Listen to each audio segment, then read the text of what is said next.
De plus, que l'islam contemporain formé par des siècles de théologie dogmatique, ash'arite, et certains de ces musulmans marqués par le fatalisme djabrite et l'inactivisme mourjite, tombe via l'eschatologie dans la pensée complotiste, reste aussi une explication assez plausible dans l'attrait qu'exerce cette pensée. Cette croyance permet en effet de donner des réponses totales, simplistes et satisfaisantes à leur propre renoncement, à leurs échecs et à l'abandon historique de la cause islamique. Le complotisme, derrière l'apparence de son engagement politique initial, est une croyance qui pousse tendanciellement au quiétisme et au renoncement final des affaires du monde par fatalisme. Je cite. La théorie du complot veut savoir qui se cache derrière le complot.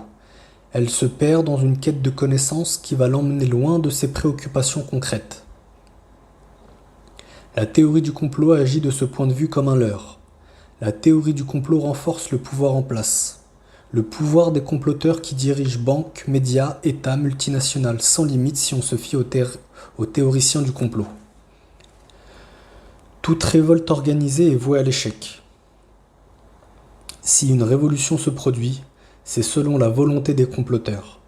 Une vision complotiste de l'histoire ne donne aucune perspective. Puisque le complot l'emporte toujours, pourquoi se battre ? Fin de citation. On comprend donc pourquoi ce quiétisme était la tendance dominante et originelle du chiisme imamite pendant des siècles en face du pouvoir califal sunnite. Et pourquoi il n'avait plus d'autre choix que d'espérer le retour du Mahdi comme finalité salvatrice tout en se perdant dans l'ésotérisme et le gnostisme. Or ce quiétisme inactif correspond aussi à la voie que semble actuellement prendre une grande partie de ceux qui s'affilient au sunnisme, mais ici par pur fatalisme. Puisque le complot est égal au destin voulu par Allah, pourquoi vouloir lutter contre lui ? Et puisque la fin est de toute façon connue, entre parenthèses le dernier mot de l'histoire, alors pourquoi s'activer présentement pour sauvegarder les intérêts de l'islam ? La pensée complotiste est certainement une pathologie sociale, mais qui possède néanmoins un effet thérapeutique pour ses adeptes musulmans, eux qui vivent des contradictions schizophréniques inconscientes, avoir une foi et une croyance dans l'islam qui possède une vision civilisationnelle avec son propre système terrestre, le tout en vivant dans un monde construit sur ce qui lui est anthétique, avec résignation et acceptation. Les théories du complot sont donc pour eux un ensemble de croyances-idées salvatrices qui ont la faculté d'être une réponse simpliste aux maux qu'ils ressentent et aux événements complexes qu'ils observent, tout en les absolvant de toute responsabilité et de toute complicité avec le camp du mal. #Not in my name. La seule et réelle foi des adeptes les plus profondément marqués par le conspirationnisme reste l'eschatologie et ses sources islamiques, puisque l'occultisme et le messianisme sont le stade final de la croyance complotiste.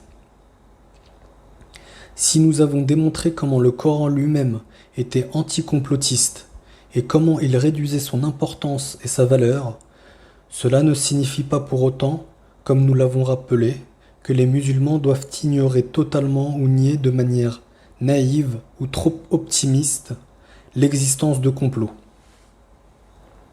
Le principe du fiqh al-waqi, ses objectifs et ses méthodes nous apparaissent non seulement comme l'extrême opposé du complotisme, mais aussi justement la meilleure solution pour offrir la possibilité aux musulmans d'être à la fois conscients, prêts et formés à comprendre la réalité, ou non, de ces conspirations et de rester en état de veille de manière permanente et efficace, sans tomber dans le pathologique.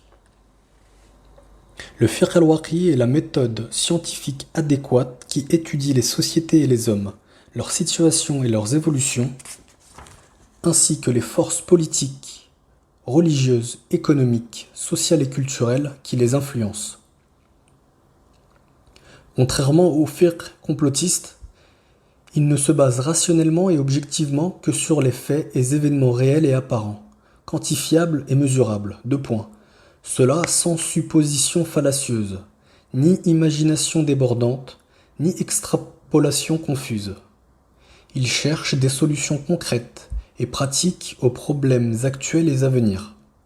On remarque assez bien que le complotisme se nourrit des thématiques et sujets par lesquels le fiqh al-waqi est directement concerné. Deux points. Mais il en est l'exact contraire, doté d'une méthodologie déviante et totalement inverse, avec des moyens et des buts qui se perdent dans l'ésotérisme et le mysticisme. Le fiqh de l'islam s'oppose d'abord totalement et absolument au fiqh du complotisme, tout en niant pas l'existence de projets ou de politiques construits sur le mode du complot.